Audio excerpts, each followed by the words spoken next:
अंश, आपको कहानी आती क्या?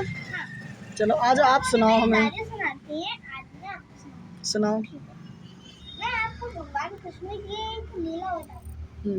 बताइए। एक बार एक गुंडू नाम का शिक्षक था, मतलब वो पहले गुरुकुल होते थे ना पहले, तो वो उनमें पढ़ता था। अच्छा, शिष्य था, गुरुकुल में पढ़ता था। अच्छा, गुरुकुल का शिष्य था वो। तो उसका ये काम था, रोज झाड़ू पोछा लगाता था, बर्तन वगैरह मांज देता था। अच्छा। और सबके कपड़ों को क्रम से जमा के रख देता था। अच्छा अच्छा। और गुरु जो भी कहते थे, मतलब वो इतना भोला था, लिटरली महा भोला था वो इतना भोला था, गुरु जी कुछ भी कह रहे तो वो सोचता रहा हाँ सही है। अच्छा। ये मतलब सही है, ये सही है, बहुत सीधा साधा था मतलब। तो फिर एक दिन उनके गुरुजी ने उनसे कहा कि जमुना के पल्ले पार घाटी वन में रोज कान्हा जी गैया चराने आते थे। तो अब गोलू को लगा कि ये भी सही है। फिर उसने कहा कि भंडीर वन तो मैं भी आता हूँ अपनी गैया चराने। तो उसको लगा कि गुरु की बात सही है। फिर उसको लगा कि पक्का मेरे नहीं, मतलब क्या कहते हैं, सामर्थ्य है, इसलिए मैं उनको देख नहीं पाया। मतलब खुद को दोष दे रहा है कि मेरे में सामर्थ्य नहीं है, मैं उनको देख नहीं पाया। हाँ, मतलब गुरुजी को रोज मिलते हैं कान्हा, और हमको क्यों नहीं मिल रहे हैं ना। हाँ। तो अगले दिन गया, मतलब अगले दिन दोपहर को, मतलब उसका ऐसा लगा वो गैया चराने वही जाता था। तो फिर वो दोपहर में गैया चराने गया। तो उसको ना, मतलब उसने गैयों में, मतलब गैया और बछड़ों में रस्सी बांध के अलग कर दिया।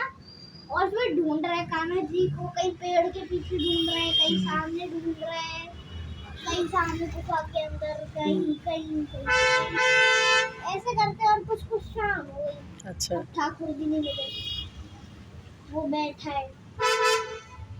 तभी उसने देखा कि एक तरफ से गैयाओं का बहुत बड़ा झुंड आ रहा है।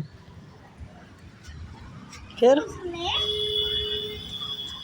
जैसे अच्छे दिखा तो वो गैया इतनी हष्ट-पुष्ट, इतनी मोटी, इतनी अच्छी साफ सुथरी, और उनके सींगों में लोहे की और मतलब सोने की पूरी लकीर खींची हुई है।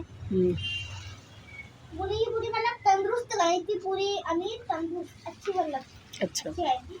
तो उन्होंने उसको देखा, और फिर उन्होंने देखा गैयाओं के बीच में से एक ग्वाला निकल के आ रहे हैं। अब गुरु जी ने उनको ये भी बता दिया था कि उनमें से चंदन की सुगंधी आती है, तुलसी माला धारण करते हैं। अच्छा, पूरी पहचान बता दी कान्हा जी की। अच्छा। उनके कटाक्ष नेत्र हैं पूरे। अच्छा। तो उसके बाद देखा तो सच्ची में सेम टू सेम रिश्ता। तो उन्होंने कहा कि पता नहीं है, तो यहाँ से मुर्गे कहीं और चले जाएंगे, मतलब सीधा सा था। उसने सोचा ये तो यहाँ से मुर्गे कहीं और चले जाएंगे, इसलिए मैं इनको ना बुलाती हूँ, उनको कष्ट नहीं होगा। फिर मैं ऐसे बैठ जाती हूँ, तो वैसे बैठ गया। फिर ठाकुर जी अपने कटाक्ष नेत्र से देखते आ रहे हैं। उसने सर नीचे करा, थोड़ा सा ऊपर करा, तो थोड़े आगे, तो थोड़ी देर में थोड़े और आगे आ गए। फिर थोड़ी देर में आगे, उसके बाद बैठ ही गए। और फिर जैसे ही उन्होंने उससे कहा कि क्यों भाई चला क्या नाम, ठाकुर जी ने पूछा भोंदू का नाम। तो भोंदू ने कहा कि मेरा नाम तो भोंदू है। ठाकुर जी ने कहा भोंदू? ठाकुर जी हंसे। भोंदू किसका नाम होता है? भोंदू किसने नाम रखा तुम्हारा? तो उन्होंने कहा कि, तो उसने कहा उसके माता पिता तो है नहीं। तो उसने कहा कि अरे मेरे माता पिता तो नहीं है। तो हमने कहा चलो ठीक है, हंसते हंसते का मजाक में। उन्होंने कहा कि चल मुझे बहुत भूख लगी थी, जल्दी से पाने का सामान निकाल, मतलब खाने का। वृंदावन में ऐसे कहते हैं खाने को पाना। हाँ, मैं पाऊंगा। हाँ, तो ऐसा कहते हैं। जैसे कि वो वहाँ पर फिर निकले। अब वो तो था गुरु जी का चेला। तो गुरु जी ने उसको क्या क्या खाने का सामान दिया, जैसे एक 2 रोटी ले गया था, मतलब वो थोड़ी गैया से राशन तो 2 रोटी, बड़ा सा गुड़ का टुकड़ा, 3-4 मिर्च। अच्छा। अब ठाकुर जी तो ठाकुर जी भरी उनके सामने तुम 56 भोग लगा दो, लेकिन ना प्रेम से लाओगे तो नहीं। और क्या, सही बात है। तो मैं उनसे बोला जल्दी है, बहुत भूख लग रही है। उसने निकाला ठाकुर जी भी, और ऐसे जैसे अपन कहते हैं ना रोटी का रोल, वैसे रोटी के बीच में गुड़ और मिर्च रख के रोल वही खाने लगी।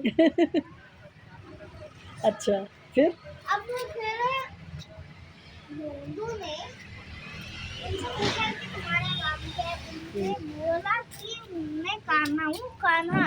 अच्छा। यशोदा मैया का लाला हूँ मैं, लाला। तो उन्होंने कहा गुरु जी तो सही कह रहे थे। अब कान्हा जी तो बोल लोगों की तरह से ज्यादातर बहुत प्यार करते हैं वो तो, कान्हा जी तो सीधे साधे भोले भाले लोग नहीं बनाया है, लिटरली उनने ही बनाया है वो। फिर जब इंसान को उनने बनाया था। उनको तो भोले भाले लोग बहुत पसंद है, कान्हा जी को। हाँ फिर क्या हुआ? ठीक है, तो फिर ये हुआ कि